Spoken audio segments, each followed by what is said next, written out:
The Trump administration has wasted no time in making headlines during its second term, this time escalating tensions with Colombia over immigration policy.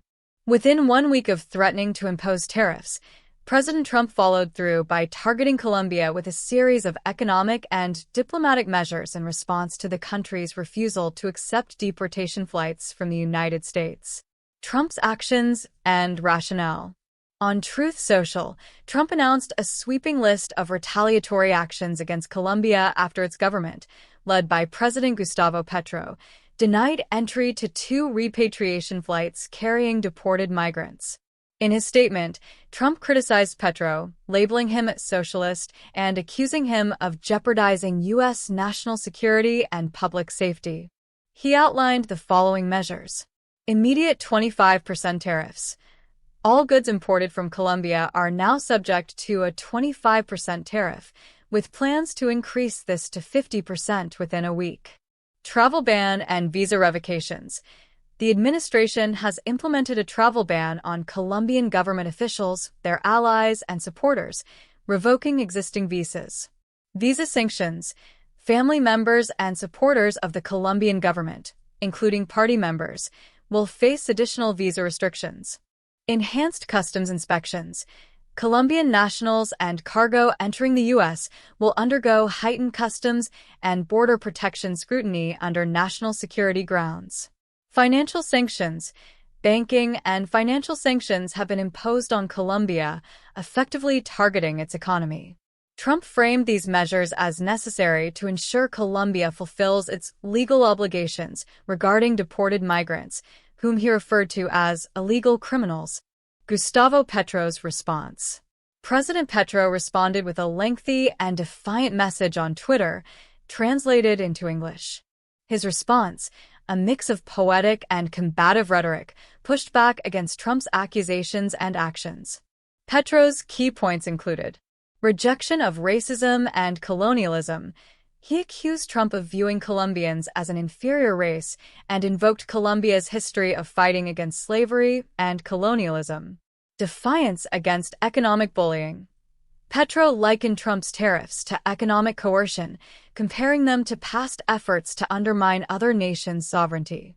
He vowed to resist and prioritize Colombian independence and dignity. Call for global openness.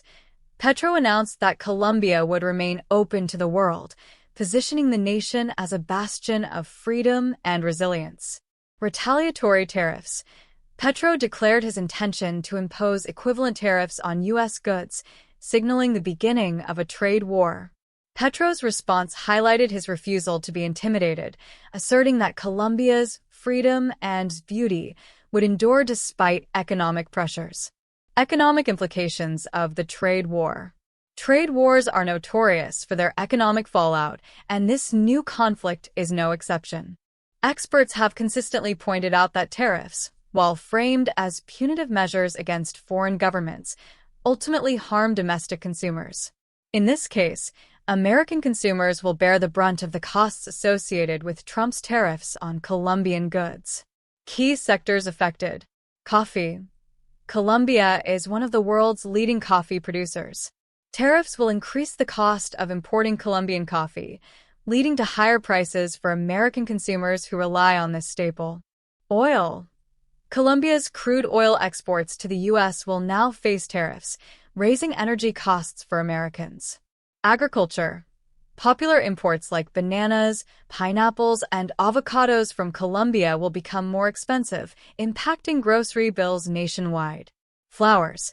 The U.S. imports a significant portion of its flowers from Colombia, particularly roses. With Valentine's Day and other events relying on floral imports, the tariffs will increase costs for weddings, celebrations, and holidays.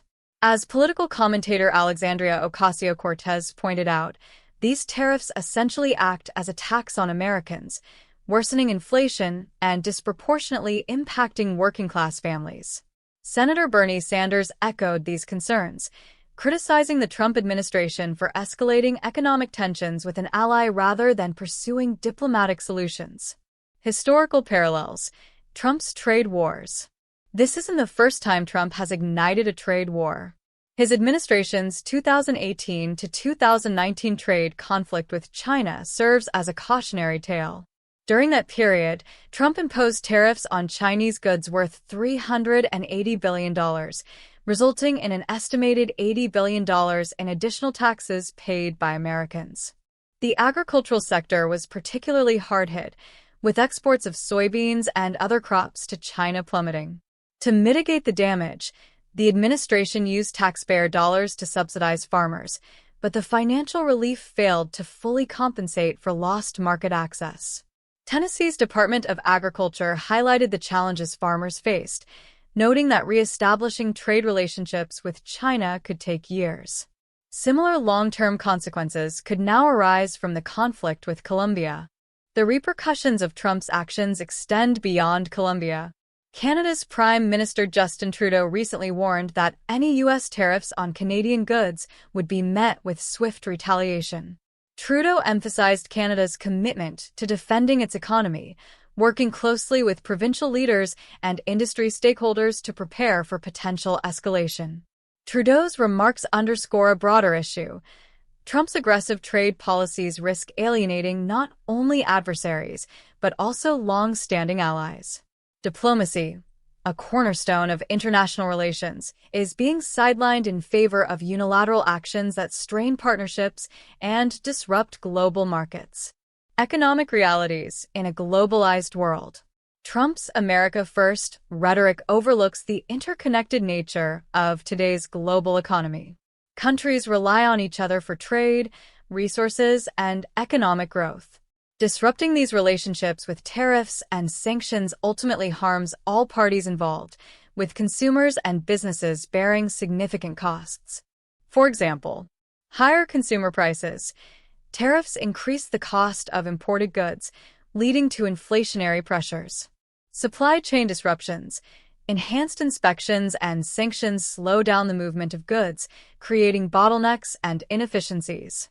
Strained business relationships.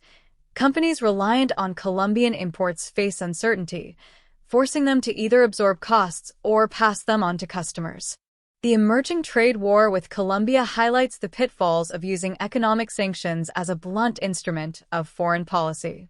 While Trump's actions may resonate with his base, they come at a steep cost to American consumers and businesses. Diplomacy and cooperation remain far more effective tools for resolving international disputes, particularly with allies. As history has shown, there are no winners in a trade war. The longer this conflict drags on, the more both nations and their citizens will suffer. It's a lesson the Trump administration appears unwilling to learn, to the detriment of all involved.